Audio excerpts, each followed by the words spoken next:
Hi everyone, I'm Eric. And I'm Christopher. And we're Grow For Me Gardening. Today we're going to take you on a full June garden tour.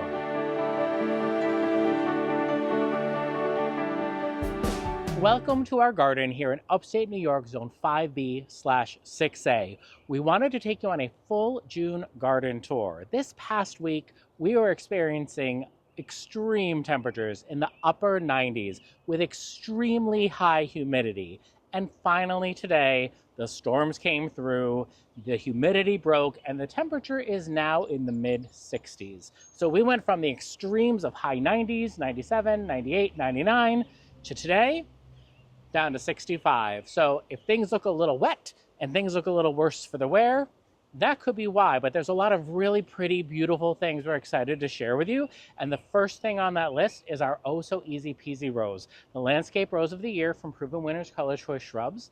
These were planted this spring as bare roots, and you can see that color is vibrant and intense, and it complements, well, kind of contrasts the color of the Tromnar blue spruce behind it perfectly.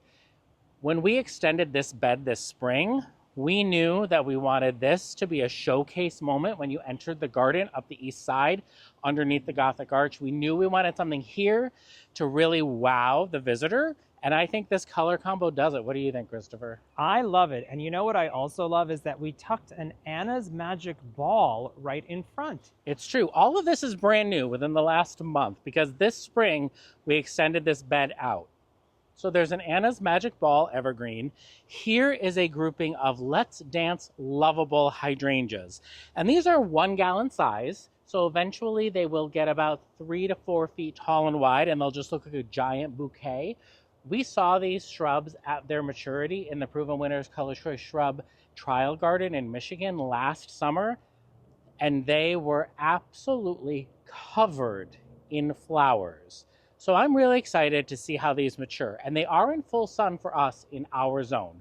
They bloom on old wood, but they also bloom on new wood. So that's part of the breeding that Proven Winners is really working on, is that reblooming later in the season. So if this did get bitten by a frost or got eaten by deer, or we accidentally pruned it, which I don't think we ever would, but you never know. Drunk pruning or something. Drunk pruning. That we would still get flowers on it later in the season. Behind that, as an annual kind of backdrop, because we didn't really know how we were going to rework this bed to merge the old front of the bed into the new front of the bed. So we kind of left stuff for now until the fall and decided to use annuals as the transition. And those are Let's Dance Playing the Blue Salvias and Newly Noir Coleus, which actually are starting to bloom, so we're going to have to deadhead those. I noticed that in all our applications of that this year, Newly Noir is starting to put a little bloom on. Yeah, they're starting to flower way earlier than they're supposed to. Right here are some other annuals. This is a Kufia, and that's an Agastache, a brand new teeny tiny little neat ball boxwood. This is a sample that Proven Winners sent us, so that's exciting to be able to trial it for them. We do have some Verbena bonariensis seedlings that we transplanted from over there. They had reseeded themselves from last year's flush of Verbena bonariensis, and we put them here to grow. Eric, I'm distracted. Sweet Romance lavender is blooming. This is our first time really trying lavender in our garden on a bigger scale. There's a small hedge of 10. When we've done lavender in the past, our garden has been too moist for it, so it hasn't thrived. But Christopher, before we get too much further, I wanted to take a moment and appreciate the Jensen urn. This is a companion international urn called the Jensen urn, and it's on the Greenwich pedestal. And this urn is 30 inches wide, and I can't remember the height of the total pieces together, but I think it's a very decent height, has a lot of nice weight here, and inside of it are 4 Fairy Trail green Cascade Hydrangeas. That is a rebloom, by the way. That is a new bloom. Yeah, so that looks a little white, but when we first planted them, they had a lot of green on them, blooms, and we've since pruned those off only because, we had that heat wave and they kind of melted. Around that is Supertunia Mini Vista Indigo, and in the center is Meteor Shower Verbenas. And looking beyond that, you can see that grassy texture. That is Nosferatu Daylilies. That is, I think, part of the Rainbow Rhythm line. I believe so, but it's also budding up, and we're pretty early for that. It's very early. I mean, it has been a really bonkers season. Quickfire Hydrangea, Pinky Winky Hydrangea, Quickfire again. That's an emerald green arborvitae along the fence, just kind of to add a little vertical interest. And you can see that reddish, bold foliage waving in the background. Those are the castor beans that Christopher grew from seed this winter. And we wanted those large, structured foliage with the dark color. I thought this border could really use that. This is where we added in the Lark Ascending. This is a new rose for us. It's a David Austin rose. It's going to get quite big over time. But again, because this is a new bed and we're still playing with how these perennials are going to move or transfer, we're not quite sure how. So we just figured we wanted to get it in the ground. We have 3 of them. We'll come across the 2 others later in the tour. Quartet. I was going to say quadruple. A quartet of Firelight Tidbit, my favorite little panicle hydrangea. And these are just tiny babies, first year in the ground, but this one is a little bit more established. Autumn Joy Sedum. Serendipity Allium already has its buds popping up. The North Winds Prairie Grass. That's what it's called, right, Christopher? You're much better with the grass names than I am. Northwind Panicum. Oh, I was so close. It started with a P. You were very close. Very close. This right here is Pink Profusion Salvia. This is Magic Show Pink Potion. It's not Pink Profusion Salvia. Why did I think that? Because we have been calling various salvias Pink Profusion, but what we realized very recently is that we don't have any Pink Profusion. What is this one again? This Pink is Potion? Magic Show Pink Potion. We divided these and transplanted them, and they looked rough. But they came back great. Rough. And right behind those is Blue Fortune Agastaki. And then Crazy Fortune Agastaki is the variegated one. That's a really cool one. And in front of that is some lamb's ear, 2 different types of lamb's ear. There's a little bit of earwig damage on that one. We'll have to bait for. Oh, I put the sluggo out earlier today, and I missed this spot. I hope the rain didn't wash it away. Along the fence is Lemony Lace Elderberry, really living its best life back there, next to a quartet of Jagmantii white birches that we are really hoping will get nice and large and just cast its fluttery shade all over this area that we really, really enjoy. Crown Princess Margaretta on the square obelisk trellis from Gardener's Supply. Another drift of Serendipity Allium. Part of our thinking for putting the Serendipity Allium and the Lamium here is to protect it from deer, to kind of make it less appealing to deer. And it's kind of working. We do struggle with deer and we struggle with rabbits. We've been using a lot of Bobex. We've been using a lot of deer scram. We've been spraying a lot and it seems to be working, but if we let up, they kind of come right on in. This is a stand of Baptisia. It is Raspberry Lemonade.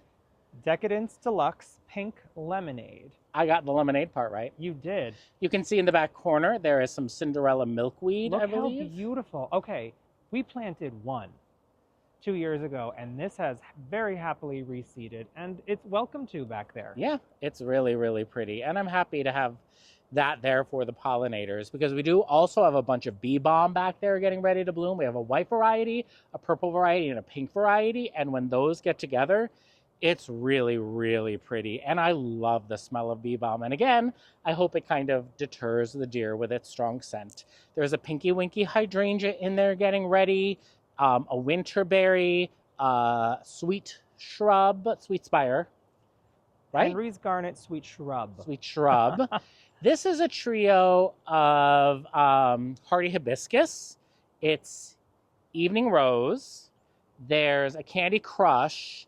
And then there's, ooh, what is it, Christopher? It's Berry Awesome. Berry Awesome, our first one. This front one is the Berry Awesome. They look wonderful this year. We limbed up this bald cypress quite a bit last year because the evening rose had gotten completely lost back there. So this is a nice showing so far this season. It really is.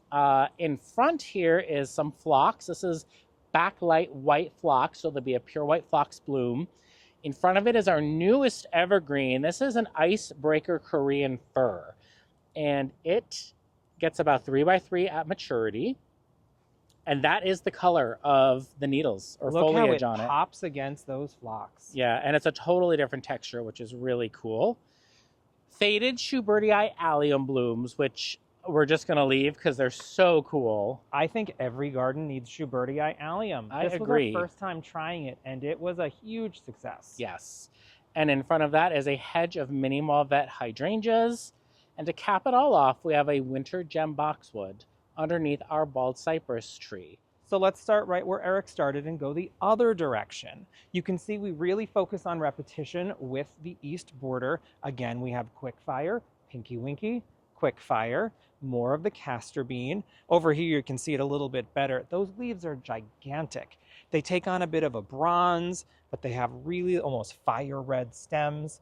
I don't care for the blooms that they put out, but I really like the structure of that I think plant. they're kind of cool. It kind of looks like a Muppet coughed up a hairball. It does. It is kind of a hairball of a Muppet. Down here is a pretty big stand of Fall in Love Sweetly anemone. This is done very well. This was probably 5 plants. It's not a big spreading anemone. It's a little spreading anemone. So it can do whatever it wants there. It's got more than enough room. Again, more lamb's ear, more serendipity allium. This is a peony that's been cut back. The Wine and Roses White Gila did beautifully for us this year. It's been in this spot for a couple years now. It's going to eventually get to about 5 feet tall by 5 feet wide. And I think it'll be nice as a contrast between the hydrangea, the gold cone juniper, which, Eric, have you noticed how chunky? I love it. The gold cone juniper's got some meat on its bones now. I really like it. You'll notice the roses have all been through their first flush. James L. Austin, Mary Rose, and Gertrude Jekyll. I've cut them back pretty hard. It's going to be time to give them some nice fish fertilizer or seaweed fertilizer just to get them recharged for them to start their next cycle of blooms. There's a very happy and tall lavender mist thalictrum, which is actually going to be at least 9 feet tall this year once it blooms. And let's see here. The Eastern Redbud doing its whimsical, beautiful thing, casting a nice shade. That one branch might be borderline too whimsical. This is whimsy. This is quite whimsical. There is Dark Side of the Moon Astilbe, kind of a little river of that going through here. It'll get a nice fuchsia pinkish bloom on it over the dark foliage, which contrasts so nicely over the tough stuff hydrangeas. If there was a hydrangea that would dethrone Pinky Winky for me, it would be Tough Stuff. This is the original Tough Stuff. Not tiny, not aha, just Tough Stuff. I really love this plant. Over its shoulder, you can see some banana cream Shasta daisies are coming back very nicely. We almost pulled these, Eric. We were going to divide them, change them up, and they made decisions. I did divide them. You did? I divided them, yes. Well, they didn't do it naturally. Eric did a beautiful job of transplanting those. I think they look so good. I'm really glad that you did that. That's so funny. The Heaven Sent Polemonium, or Jacob's Ladder, is doing very nicely in front of that. It had its beautiful purple blooms that smell like grapes. Now we're just getting that beautiful fern texture. What is that grass back there? I can never remember the name. That is Blackhawk's blue stem. That's right. Which is a native, and as that gets more sun and gets bigger, it will be a dark purple, very reminiscent of the Winecraft Black Smoke Bush. We coppiced this to the ground, took it all the way to the ground, and it looked dead. And it looked dead a lot longer than I hoped it would. But when it started to reflush, it did exactly what we wanted. It reshaped itself in more of a, I don't know, would you call it like a perfect... More of a vase shape. More of a, yeah, perfect vase shape. So that's doing exactly what we want. We won't get blooms this year because we coppiced, but we'll get more intense foliage color. That's up against Magic Show Ever After. This is the show of the season in our garden as far as I'm concerned. We get the blue with that vivid green foliage, and then you compare it to Peachberry Ice Heucherow. It is the most perfect pairing in the garden.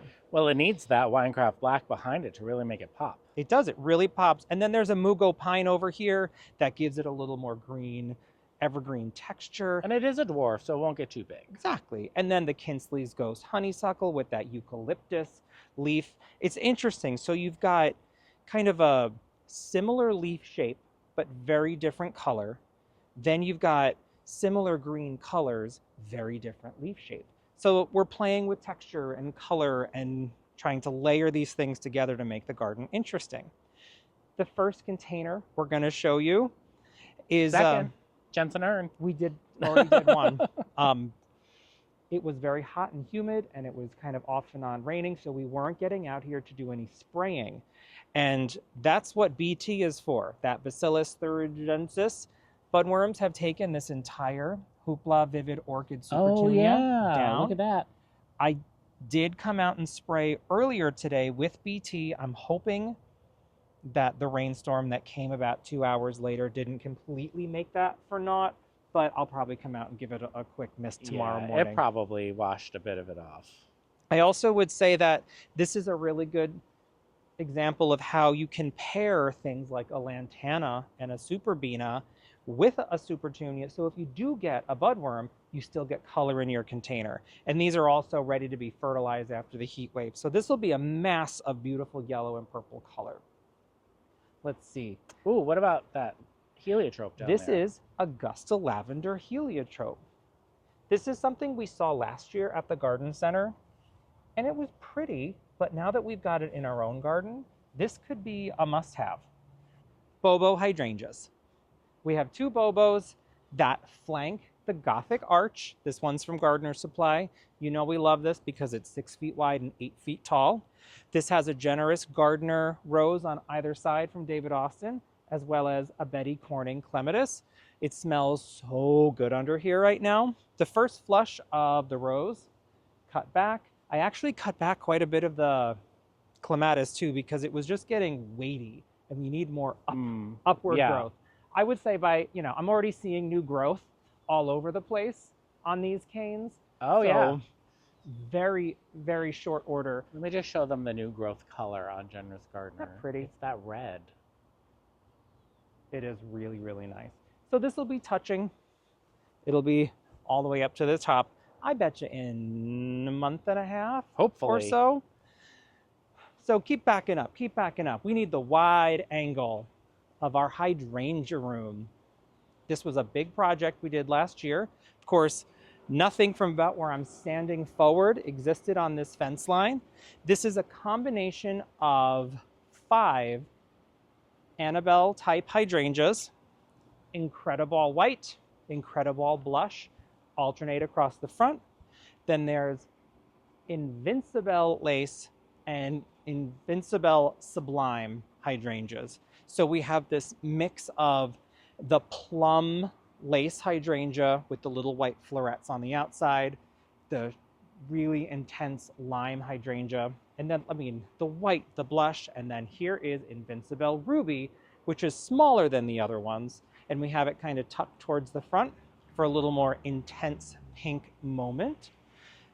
The first season of having these in the ground, they're getting kind of beat up by the rain, by the weather, but they're gonna be incredible. Sublime and Lace are both gonna be 5 feet tall. They're really, really big. So the idea, there will be no standing here. I would say maybe next year, the year after, this is going to be a solid mass of giant puffy blooms. Well, what's interesting is the back row, the Sublimes and the Lace, those were all 1 gallons when we planted them last fall. They were only 1? Those were 1 gallon shrubs when we planted them. And then the front row were 2 gallon shrubs. So they've got another year, they've got a year head start, but they'll catch up.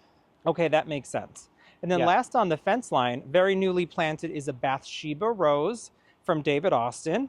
It did a beautiful small bloom, of course, being such a small plant. But again, new growth flying out of this shrub, and we'll keep it tied in. The goal is to have 1 cane, or some canes going north or up, not north. Towards the sky. Towards the sky. And then bringing other ones in a horizontal fashion, and each one of those horizontal canes will give us the laterals, and those laterals are what are going to give us all the flowers. Hetzi columnar juniper is kind of that evergreen at the corner of the house here that stops the eye and provides us a little bit of privacy from the street looking into the backyard. I love the structure of junipers. I love the berries on the junipers, the growth. They take very well to pruning and trimming. They're kind of something that we repeat a lot in our garden, and they're deer resistant, which is really important. In front of the Hetzi columnar juniper is a stand of Invincible Spirit 2 hydrangeas that are pretty flopped after the recent storms this week. And I'm totally okay with that because I know that if I prune these back, they are going to reflush with a second set of blooms. It's not going to be as amazing as this first flush, but I can cut it back, make beautiful bouquets, bring them into work, give them to friends, and later in the season, I will get another set of flowers on the Invincible Spirit 2. Poking up behind those is our quick fire standard hydrangea. So it's kind of like a quick fire tree. We rescued that from Lowe's clearance rack probably 5 years ago. It was $5. Very tiny, very sad looking, and with good water, good care, good pruning, it is now just a gorgeous component of our garden bed here. It is beautiful. Aphrodite sweet shrub, coppiced in the spring. It's a little windblown right now, but you would be windblown too if you had foliage this size. Look at the size of that foliage. The leaves are really nice. They're very glossy. Tremendous. If we had not coppiced this, it would already be blooming by now. But this blooms on old and new wood, so we forfeited the first flush of blooms, and we're going to get blooms later in the season, and they look like purpley red magnolia blooms, and they smell a little bit like pineapple, and I think it was well worth coppicing. If we hadn't coppiced it, I think it would be blocking the view of the hanging baskets up there. And those metal hanging baskets, I bought online. I can't remember where, but I'm sure Christopher can put a link in the description. And I remember they came in the color rust. And so I bought black Rust-Oleum and I spray painted them. And they are planted up with the Proven Winners Double Dutch recipe, which is Double Delight Primrose Begonia, Double Delight Apple Blossom Begonia, and Large Blue Wave Terrenia in the center. And they're really coming in. They enjoyed the heat. They put on a lot of growth during the heat. They certainly did. And then we gave them a little dose of fertilizer, and all of a sudden you see that blue popping out. It's going to be a really, really nice mix, and I think it's going to age well over the season. I think so too. My only gripe with the begonias in the hanging basket that I totally forgot about is they drop their petals everywhere, and it's right above the sofa up there. So we got to keep that in check. But let's keep going and check out this gorgeous, starting to bloom, Winecraft Gold Smoke Bush, growing well above and beyond the 4x6 tag size. It is now, I don't know, I'm 6'2". I think it's 12 feet tall. Twice the size of me. So I love it though. I don't want to prune it at all. I think it's such a great golden, bright, fun. I just love the Proven Winner smoke bushes because they maintain, this one in particular, I think we lucked out. It has such a beautiful shape. It does. It's not getting, wonky branching that we want to get rid of. We just want it to be happy and keep doing its thing. Yeah. Underneath that is a hedge of Invincible Ruby. So those are repeating from the hydrangea room. Again, they did get rained on. They're a little floppy. Don't judge them based on this video. I love smooth leaf hydrangeas so much. And one of the most asked questions on Instagram is, how do you get yours not to flop? Ours flop. Why do they flop? And generally, our Proven Winner smooth leaf hydrangeas do not flop. This is really our first experience with the major flopping. And I'm blaming it on the weather. The storms have been intense this past week. Pink Chablis Lamium underneath here. Ooh, I almost forgot to mention, I think this is really working. This is the Yard Defender from Orbit. And it hooks up to your hose. It's got batteries in it.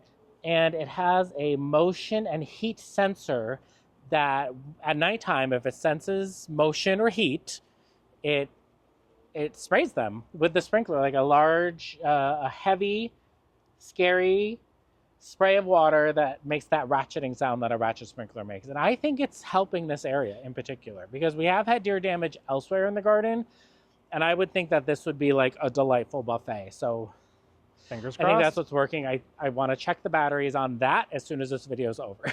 And also, I believe the spray is a 35-foot radius, which is pretty much exactly walking through the arch or walking up the side of the house. So I think it really does target exactly what we need. And we're going to add another one of these over by the Sublimes, which we'll show you later.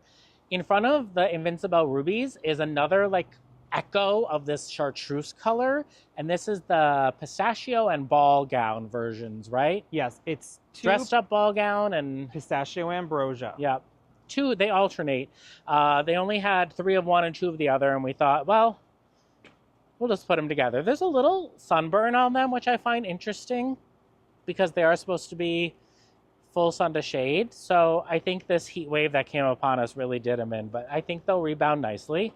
Our Brunnera is looking spectacular. These are 2 different types. And if you asked me which one was which, I wouldn't be able to tell you, but I bet Christopher could. One of them is a silver bug gloss, I believe unbranded, and the other one is Jack of Diamonds. All right. There is some earwig damage on these 2, which is okay. We'll bait for those. I did sprinkle over here. Great. And there's a mix in our shade garden underneath our dappled willow. And this dappled willow has been pollarded, which means that there have been branches taken out and there have been branches stripped of their growth so that they only grow at the very tip. And it's just a nice aesthetic that gives you a little more architecture underneath. It allows a little more dappled shade underneath. And you can see like the bright pop is this chartreuse. I know it's not Hudson Bay, is it? That's Coast to Coast. Coast to Coast. You're so good with the names, Christopher. We've got Coast to Coast. We've got mouse ears. Blue mouse ears. Neptune. Neptune There's is some Virginia in there. over here. There is a Miss Piggy Virginia, and those are actually 2 Diamond Lake hosta, which I really love the fact that the way they've grown, it makes the tree look like it is popping right out of them. Some hellebore foliage that's really grown, and another bug loss. This right here is Limelight Prime. Limelight Prime is an improved version of Limelight, and what they consider improved is they've kind of made it a little bit smaller, it blooms a little earlier, the color's more intense, and it's less prone to flopping. So I think all of those are nice attributes. A Hinoki cypress that we just kind of found and popped in here, and I threw in a painted fern, which I thought would be a pretty contrast. And next to that, Christopher can pan right over it, is a new wee bit innocent hydrangea from Proven Winners, and it's bred to be very small in stature. It's a very small big leaf hydrangea that has pastel colors, so it's going to be either pastel pink, pastel blue, or pastel purple, depending on your soil composition. To my left, Christopher, Royal Frost Birch. Just have to mention it every time we pass it because it's one of my absolute favorite trees. Royal Frost Birch. Back over here, Lime Ricky Hydrangea. This is a discontinued variety. It's been replaced by Sublime, but I really, really enjoy the color of the blooms, and I really like the size of the foliage. It's a very, very nice plant. I really like that bold foliage. This is Spearmint Heuchera down here. There is a sprinter boxwood buried underneath here, which is going to be fine. Once this all dries out, we'll get in there and kind of tidy up and prune it out and see what's going on. This new Lunamar Coleus is doing like a little bit better than the one back there. It doesn't get as much sun. Do you think that's why? It is. I also deadheaded it. It had a couple little flowers. Yeah, but I mean, like, it's beefier. Yes, it also has a better color. Yeah, I think it's more shade protected here. Surefire Rose Begonias, which I thought I would like the color of more in this spot. I don't know if I love the color of the Surefire Rose Begonia. Oh, see, it's a little neon for my taste. It's a little neon, but we are lacking in red over here, so that kind of tricks your eye into thinking there's more red. Yeah, neon red. Columnar Scotch Pine, which we planted here anticipating it filling up that void of siding, which I think it is doing that job. Small hedge of Checkmark Trilogy, which might need to be pruned back a little bit. Teasing Georgia is on our Jardin Tower obelisk. Now, in front of it, and I want you to remember this, so we can do a little comparison, is Let's Dance Skyview, but in shade. So here's some things we noticed. We have a trio of Let's Dance Skyview in full sun. This one's in shade. First of all, it's pink. The other ones are purpley blue, which means our soil is different. It didn't bloom as early as the ones in sun, and it's not as full as the ones in full sun. And I'm not sure like at what point big leaf hydrangeas can't take full sun, but we're in zone 5B/6A, and they seem to be okay for us in full sun. But I'm really impressed with how early these bloom. It's very impressive because normally our earliest blooming hydrangea was our oak leaf, followed by the smooth leaf. And this one is right up there with the oak leaves and smooth leaves. Very, very early. There is a little underplanting of Roseanne geranium underneath Gatsby pink, which is a stunning oak leaf hydrangea. This one's probably 5 years old. It's pretty well established. It is. It's doing beautifully. It's exactly what I wanted it to be. Look at that foliage, shaped like an oak leaf. It's going to turn like a leathery reddish brown in the fall. And the trunk is just gorgeous and like looks like it's peeling. And these blooms will start turning pink at the base, and they'll go all the way up. So you get this mix of pink and white together. It's just got a wild habit too, which I really enjoy a wild habit. An annual that I fell in love with last year is the Campfire Marshmallow Bidens. So I tucked a whole bunch of them down front underneath the Vanilla Strawberry Hydrangea. I love them. They're like little daisy flowers. They're so pretty, and they are starting to bulk up a little bit, which I'm very excited about. I'm hoping this is just one big white cloud kind of lifting up the hydrangea. There's a double play blue kazoo spirea here, which has gotten quite large, and it's already done with its first white flowers. But I do love the combination of colors that you get on the new foliage. The Olympia clematis growing up so nicely. My little Trader Joe's purple clematis. I think it's so funny. And over here, the newest tree that we've added, the red fox katsura, which I really love the way that it comes out with these red foliage moments. It moves into this greenish blue, goes into more of a darker green before you get a whole kaleidoscope of colors. And the best part about this tree is it will release a chemical as the foliage dies back that smells like burnt sugar. So we'll have a whole cotton candy like moment in the garden, which is going to be, I mean, who doesn't want marshmallowy smells in the garden? Under the Heritage River Birch down at the front island, the wee white hydrangeas have finally started to bloom. These have been here about 2 years now. They are not on drip. They are actually overhead sprinkler only. They're doing so nicely. They've created like a pillow. Yeah, in full sun with no protection. Yeah, and so they've done very well. You'll notice throughout the garden there's catmint, which we cut back to the ground not very long ago, and it's already flushing back. Last weekend, if you can believe it. Yeah, about 7 days. And this is what it has already done. So it will be back in full bloom by the time that we have our garden tour towards the end of June. And then July. Sorry. Wrong month. The green or winter gem boxwoods, I gave them a kind of pre-prune early in the season, but I think it's time for a little cleanup on these woolly boogers. Back here at the foundation bed, we have wee white hydrangeas that have been with us a year earlier or 2 years earlier than those. Yeah, maybe 2 years longer. 2 years longer. These are lovely. They age to kind of a tannish brown, and then we'll sort of snip some of them out. But the overall effect is so stunning. We pair them every year now with Blue Artist Floss Flower or Ageratum. This year we did make a big change. We brought the front of this bed out a little bit so we could continue the Blue Artist Floss Flower all the way around. Can I just point out one thing about the wee whites because I love them? So when they first bloom, they're going to be this like pinky color, right? You see that pink flush? And then as they age, they get very bright white, and then they'll fade. So you kind of get this trio of colors on them. It's lovely. More of the blue kazoo, which again has such lovely color. I do want to cut them back just a little bit, tidied up. It is the foundation bed. Behind that are not even a full year old Invincible Spirit 2 hydrangeas.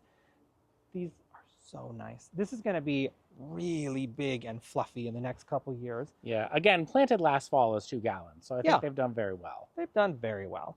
Firelight tidbits, these are much larger specimens. We've had them for quite a while here. So when these bloom, this whole area is just going to be a mass of gorgeous flower. More catmint that's been cut back. The Vanessa Bell, David Austin roses have all had their big cut back. They're a pretty vigorous grower, so I take them down pretty heartily. And they're underneath the tricolor European beech, hanging out so beautiful. Love this color. It really is cool. Ooh, will you show us the containers on the front porch, please? I absolutely will do that. So up here,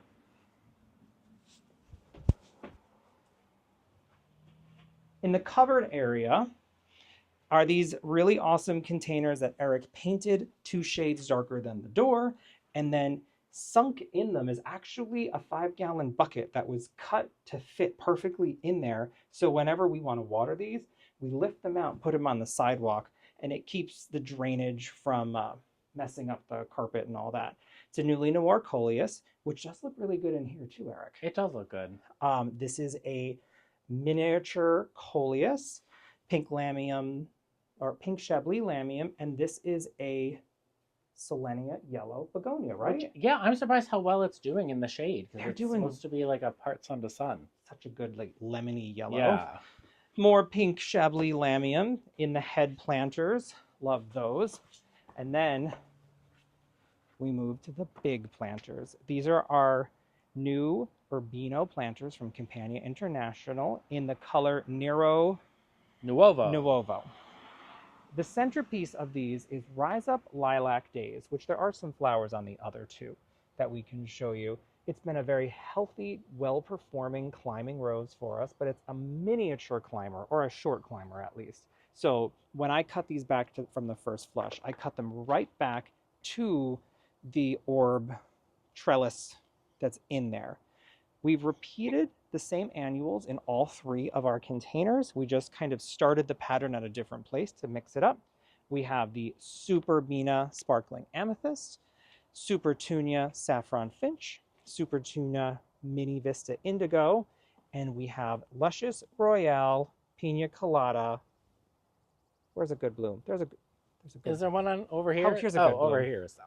Yeah, here's the Luscious Royale Lantana. Ooh, and a Lilac Days. And a Lilac Days. Really beautiful rose.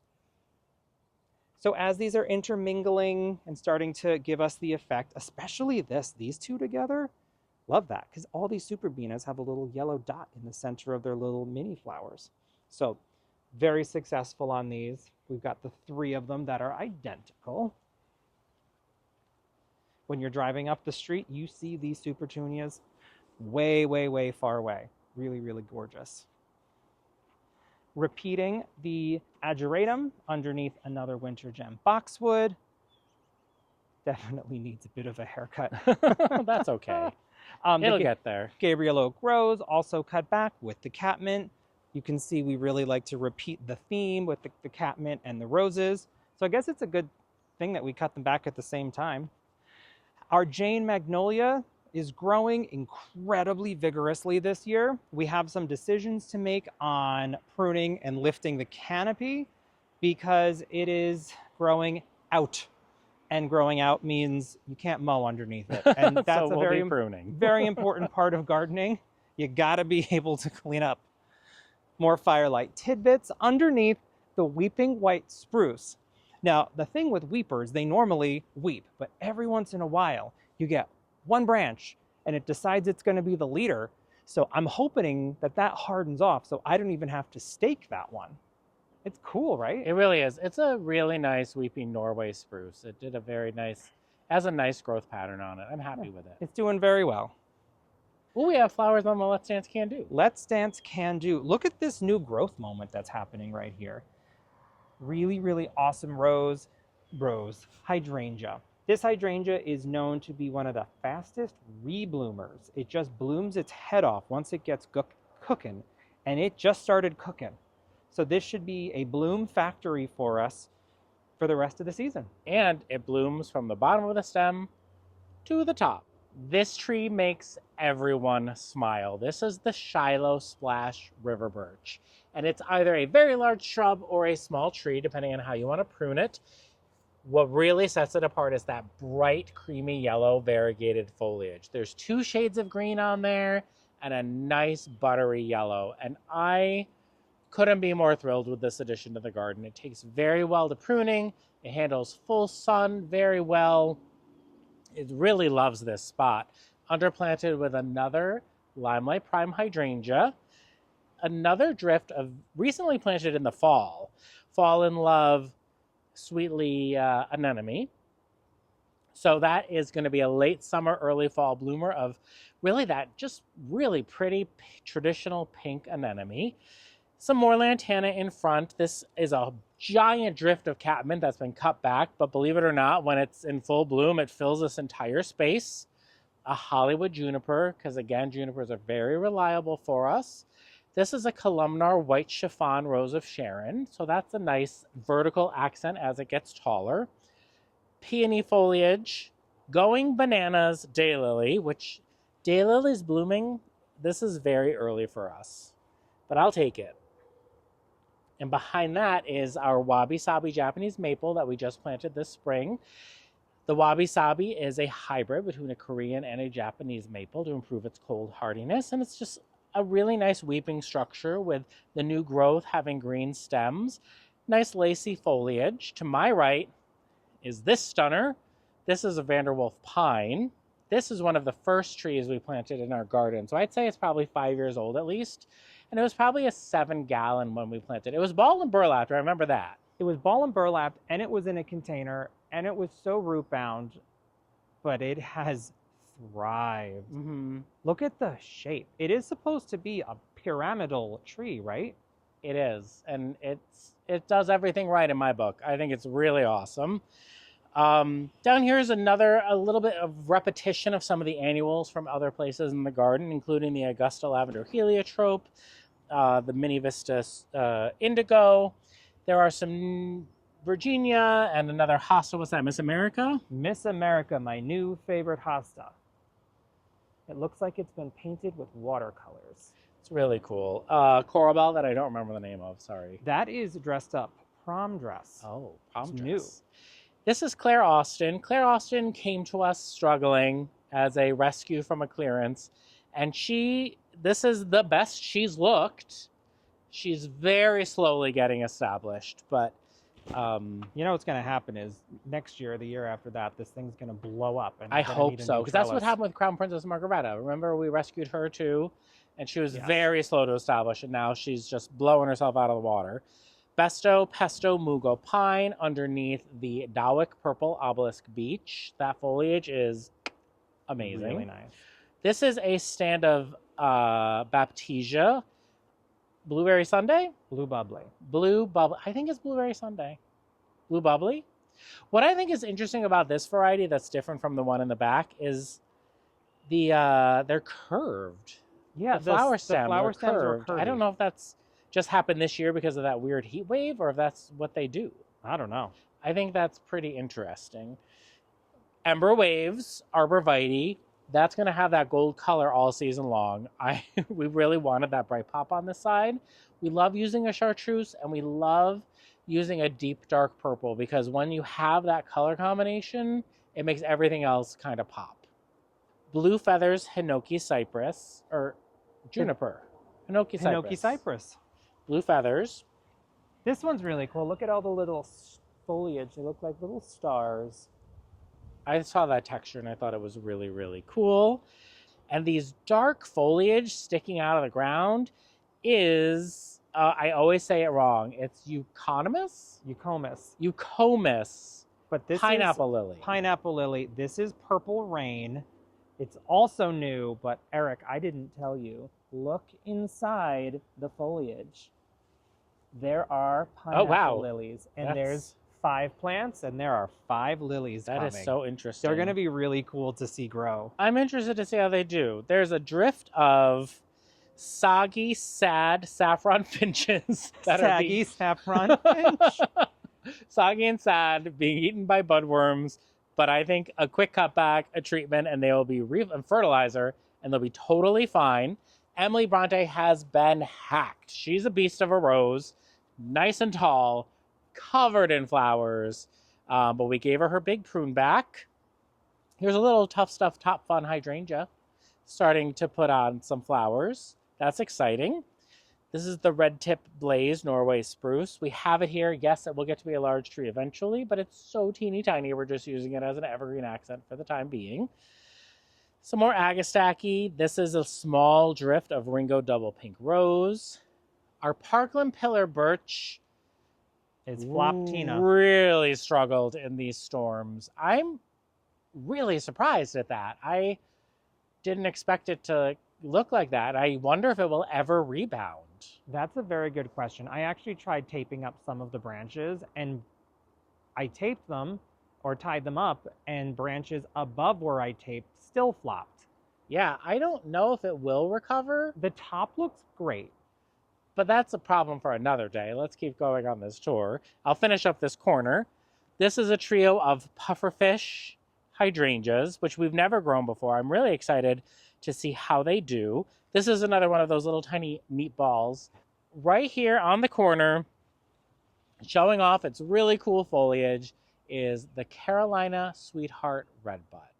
On the other side, the west side here on the fence, we have Woolerton Old Hall on this trellis. And you can see this. We're going to try to do the same thing with Bathsheba on the other side with these directions. But look at the blooms.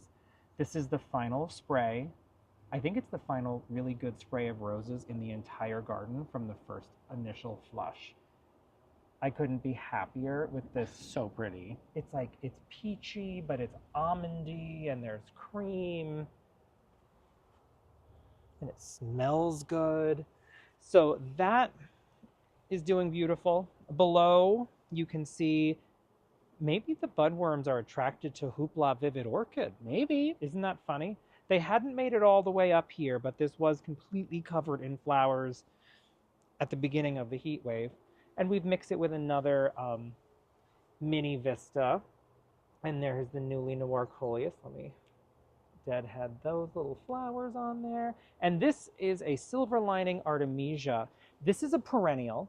It doesn't spread the same way as other Artemisias do, but I really, really like this. I know for a fact it does not like very wet conditions, and this is kind of a wet area in hindsight. So this might not be the place where it ends up living, but I also kind of have an idea for where it could go. Yeah, I think it's doing well, though. It's doing all right. We have a Hudson Bay hosta tucked back there, and a crested surf, painted fern, another sprinter boxwood, and that's the little corner bed here with emerald green arborvitae. Notice how tall this one is compared to the other side. This is a wetter area than that. But look at this. The limelight hydrangeas are healthy and growing, and they're going to be perfection this year. We look underneath. We did have a pretty bad mite problem last year. We treated it. It was not pretty. But now these are going to be 7-8 feet tall this year. We can get back to the expert pruning technique that Eric has mastered to get these perfectly shaped as a wall of clear white flowers that will eventually go to kind of a dusty pink. It will be so incredible this year. I'm very, very, very, very excited about it. Double, triple varies. Before we do a little shade area over there, let's talk a little bit more about sun stuff. The Diana contorted larch is growing its head off. Love this tree. Below that is another panicle hydrangea. This is Little Lime Punch. Stays a little bit smaller, but gets a Hawaiian Punch intense pink on it. This is another lark ascending of the 3 that we planted. Normally we plant 3 of everything together, but this particular rose is known to get so big, we thought that might take up too much room. And we couldn't buy just one. No, we had to get them all. Now look over there, Eric. It's Purple Illusion.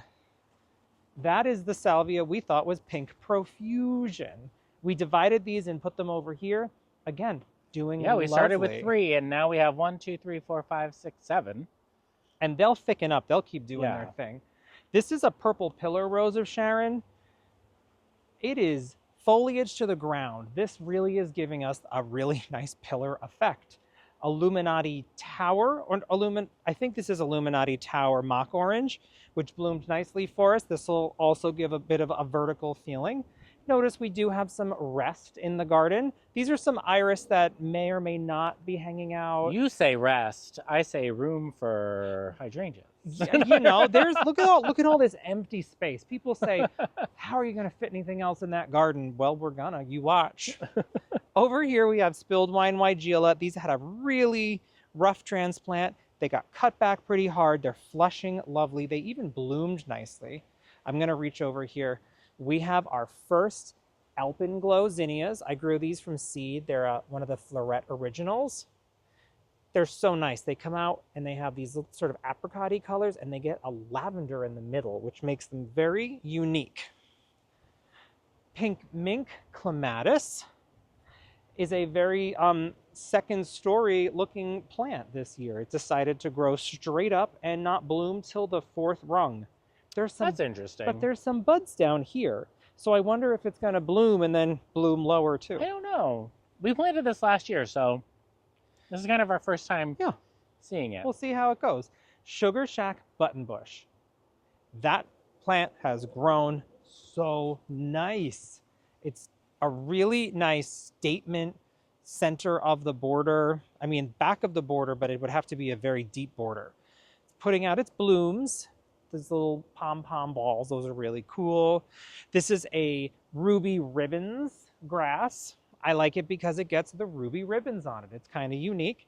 There's a trio of Eustacia Vi roses that also had that rough transplant, but they're doing well. They bloomed wonderfully, and they have a ton of new growth in just a few days since they were cut back. Those were transplanted last fall, and then over the winter they died to the ground. So this is all new this year.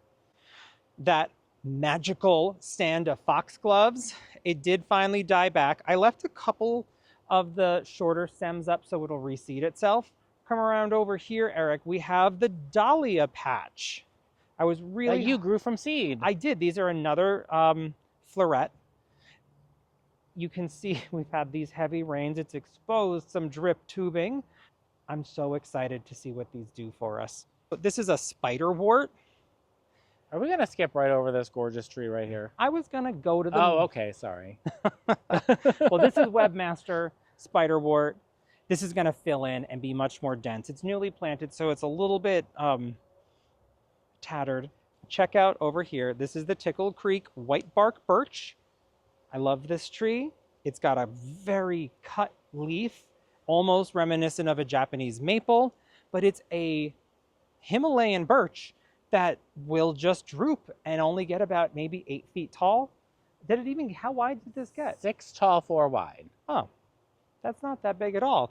Compared to over here, that's a Sting arborvitae. That's gonna stay about 1 foot wide and shoot up 20 feet. So we're gonna have some really interesting height variations going on. Oh, right below me, the third lark ascending. Ooh, and there's a flower. I'm gonna go to the other side. It's a very spent flower. You can get the effect. I like this one because when it's in the light, it glows from behind. Really, really nice. Wait, show us again. Closer to the camera. Closer. Please. There you go. Yeah, it's really pretty. And it's nice and open for the pollinators. Oh, it is fragrant right now. I wasn't sure if it would still have fragrance. This is the group of hollyhocks that I grew from seed. It's the same one we had on the other side of the garden last year. It's the double champagne majorette. So it's a little bit shorter. It'll get about maybe this tall, not 8 feet tall. Nice creamy champagne color. It's going to look good up against these, which is 4 of the Invincible lace. I like how it's plummy, and then you get the little cream rosettes on the outside. Yeah, and the pollinators love that too. The crop coop. Often people say, what's the crop coop for? What's the little metal house? Well, It has corn in it. We finally planted this up with an Eden corn. Eric picked that up from Johnny Seeds this past spring. So we finally got around to it. It's a 75-day corn. It's on drip irrigation. Fingers crossed that we're going to have some corn from our blue perennial extravaganza. I'm very happy to report it is on the blue side of lavender. This is Fascination veronicastrum, but it's also known as Culver's root. It really likes the water. So this is very happy. And the fact that it's blooming already, it's just gotten planted. Really cool. It reminds me, that color reminds me of Magic Show Ever After. It does. The Verbena bonariensis, this one shot straight up and started to bloom. This will not stop blooming till October. Yeah. But look at this. This is the Stand By Me lavender clematis. It's a bush clematis, so it does need staking. We have it on the 36-inch Jardin bird cage. This was a plant, you may remember, that we said we were pulling. We did not like it. It didn't perform well for us. I don't think it's going anywhere. This year it redeemed itself. It so has. This is its third year. So maybe it takes 3 years for it to get established, and worth the wait. But look at how cute the tiny quickfires are.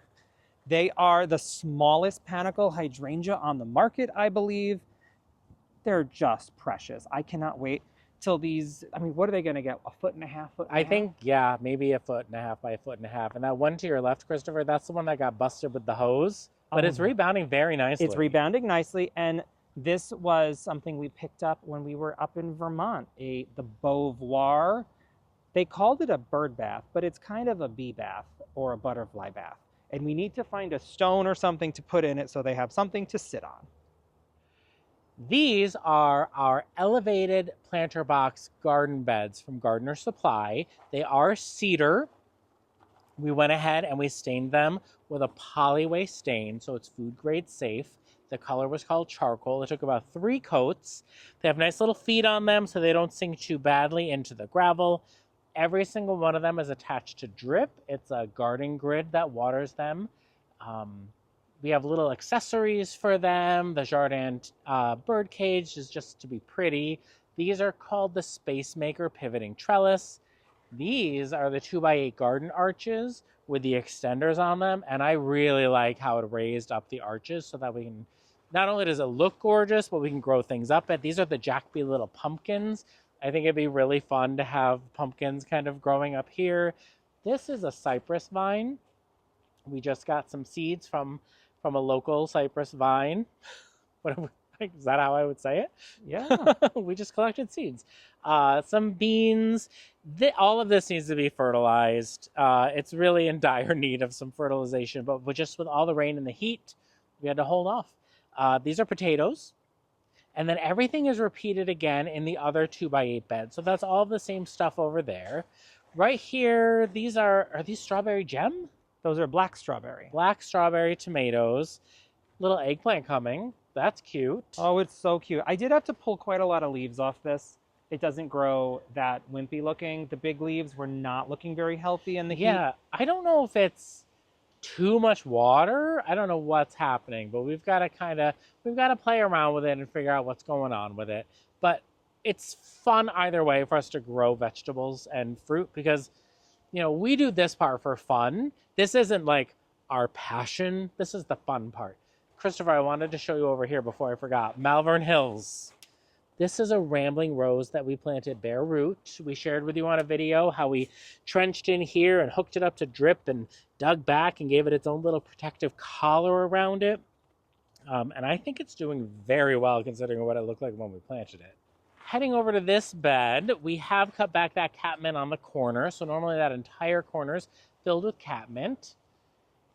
Stillwater's clematis is a gorgeous flower. Something's happening to the left of that. I'm not quite sure. I'm going to cut the entire left side out. Yeah. Because it's not looking so hot. Yeah, I don't know what's going on with that. Is that what they call clematis wilt? I don't know. That's something to look up. We'll have to look into that and see what's happening. Ancient Mariner Rose. There are some fresh blooms on it still, which are so pretty. Really got a big cutback. There are definitely some little nibbles happening. But you know, It's the that's season. gardening. You cannot fight Mother Nature. It is the season. It sure is. Here's a little stand of Tough Stuff Top Fun hydrangeas that they're all at different stages. So I'm interested to see how they progress throughout the season. In the middle here, though, is a trio of Quickfire Fab hydrangea, which is the new improved Quickfire. It has a more intense color. How else would you do? The bloom is totally different. It's not as like... The bloom is more of a true panicle. It doesn't have the lacy effect of Quickfire. Yeah, but it still blooms very early. We're repeating the Let's Dance Playing the Blues here. And look at this shining bright star. Gorgeous. Monty Blue Spruce. It's a dwarf blue spruce. It gets about 8 feet tall, 4 feet wide. Which side should I go to? Stay on this side? Let's stay on that side Okay. for right now. Sprinter Boxwoods, Weeping White Spruce, one of my favorite ornamental evergreens. Tottering by Gently Rose, first flush is done, getting cut back. This is Midnight Wineshine Weigela. Just dandy Hinoki cypress, super cute little miniature Hinoki cypress right there. With lemon coral sedum surrounding our ornamental rock. Sprinter Boxwood. Look at now, if you remember earlier in the video, we showed you the Let's Dance Sky View that was in the shade. These are the Let's Dance Sky Views in full sun. Totally different experience with them. I'm mad for these. There were some that were this really nice sky blue color. I do think we must have some alkalinity going on because we're seeing a little bit more of a rosy lilac moment. So I think we might need to pop in on a little more aluminum sulfate. Let's back up quick. I think we missed this one corner earlier, and then we'll keep going that way. But when you come under the garden arch, Christopher's walking towards the garden arch, for a little perspective. When you come under the garden arch, you'll see the pagoda dogwood to my right. There are some really nice, beautiful delphiniums that have flopped in the storm. And those all reseeded themselves from one what plant. What a great color. Ladies' mantle, very floppy, flopperina mantle. But it's due for its cutback soon anyway. There is a drinking gourd hosta down there. I really like that shape of the foliage where it's like a cup. Empress Wu hostas, humongous, enormous foliage. I'm pretty sure that is that about 5 feet wide? I don't know. Boom Chocolata geraniums, almost done with their first flush, and we'll just chop them back to the ground, and they'll come back nice and fresh. The Weeping Ruby Falls Redbud, that foliage is enormous and gorgeous and purpley red and exactly what this corner needs. And you can see this beautiful hedge of Invincible Sublime Hydrangeas. Right here, way cut back, like no luster, nothing. I mean, it looks meh right now. Our fountain, Our Lady of Shalott Roses, got a huge hack back. The catmint has been cut all the way back. It's like we're all the way back in April now. It almost looks like. It is. It's kind of a flashback. And more midnight wine shine. But, you know, that's why you have so much in the garden, so that everything has its turn to shine. I forget the name of this foxglove. Sutton's Apricot. Sutton's Apricot. Underneath our black gum tree. A trio of Sprinter Boxwood. These are the Steady Eddie Viburnum, which have put on a ton of new growth, and you can see there are more flowers coming, which is really neat. They bloom all season long. They're a double file viburnum. Over here we have Reminiscent Pink Rose, which did get nibbled by the deer early, which I bit off their buds, so now it's kind of like out of bud cycle, but it's okay, because look at all the buds that are coming. Covered When in we have buds. other roses that are faded, this one will be blooming, and that's pretty awesome. Here in the back corner, we have added in that dry creek bed. It's not a very dry creek bed. Lately with the rain, it's been a full-on creek. Above it, though, we have there's 6 Atlas roses here. One is actually in bloom. These got a big cutback because they are newly planted, so I'm going to keep their size in check so they don't get all spindly and weird. This is a tater tot arborvitae as the centerpiece to this container with the double chiffon super bells. And this is the Violet Night Alyssum, which looked so bad when we planted it, but it's rebounded and it's looking really, really good. Here are a big drift of 10 reminiscent crema roses. I will say this is Even if it wasn't my favorite flower, I would say this is probably the most impressive rose I've ever planted. The leaves are huge, the blooms are huge, the plant is 1.5 feet tall. Really, really compact, but big, big impact. So this was very enjoyable. I'm already sending out some new blooms. Cannot wait to see what that does. The river birch is river birching.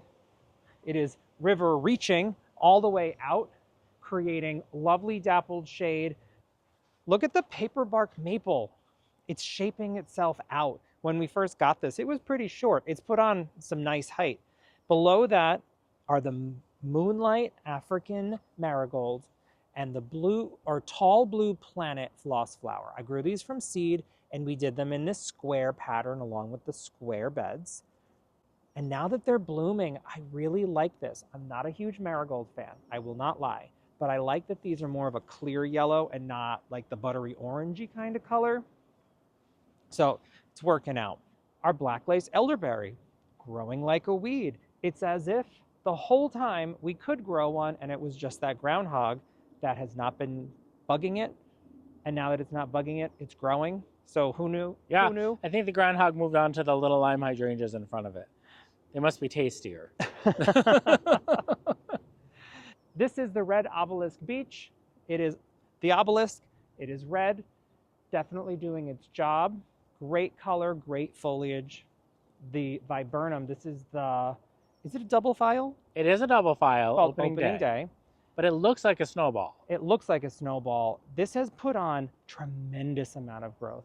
And I'm wondering if we should make this into a bit of a tree form to give us another little feature area below. I kind of love this mushed together look. It is. It's really cool. It's really mushy. It's really nice though. We are back over on the west side by the Carolina Sweetheart Redbud, and we're just going to show you a little bit of the shade area on our way up to the terrace. Down here, our little path to get to our hose, there's a green velvet boxwood with some more Walker's Low catmint, another midnight wine shine, and look at that bright pop of blue. That is a new-ish bleeding heart from Proven Winners. I couldn't tell you the name though. I believe that is Pink Diamonds. Oh, that does sound familiar. Back there, flopping on the ground, unfortunately, right now, is Gatsby Moon Oakleaf Hydrangea. The flowers on it are so gorgeous and full and lush. But what that also means is they catch the water. And I think as they dry, it should rebound, hopefully. Fingers crossed. Morning Light Miscanthus.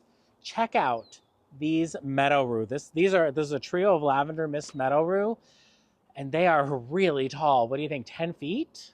At least. And you know, I grew these from seed in the winter sowing method. And they're just, I love the meadow rue because it's that airy, whimsical feel. It's tall, but it doesn't block your view. And wait until you see the flowers on these. They're really, really pretty. To die for. Sun King Aurelia, living its best life right here. Nice and bright golden yellow, which means it's getting a lot of sun. It'll be a little greener if it got more shade. Coming up the steps, you can see this is a Thunderbird Mongave, which is a newer addition to the garden. It's a hybrid between an agave and a Manfreda. This one is Night Owl. Our bonfire patio peach is getting some peaches on it, but that is underplanted with Supertunia Mini Vista Indigo, Supervena, Sparkling Amethyst, and Saffron Finch, kind of just like the containers in the front. We're doing that purple and yellow theme. Here's that Augusta Lavender Heliotrope in a container where I think it really shines nicely. It does. I'm starting to think that this is going to be my favorite container of the year. This one with the Selenia Begonia. This is the same one that was in the shade on the front porch, doing equally as well here. Supertunia Mini Vista Ultramarine. And here are the Moon Glow African Daisies. It's a pretty little combination.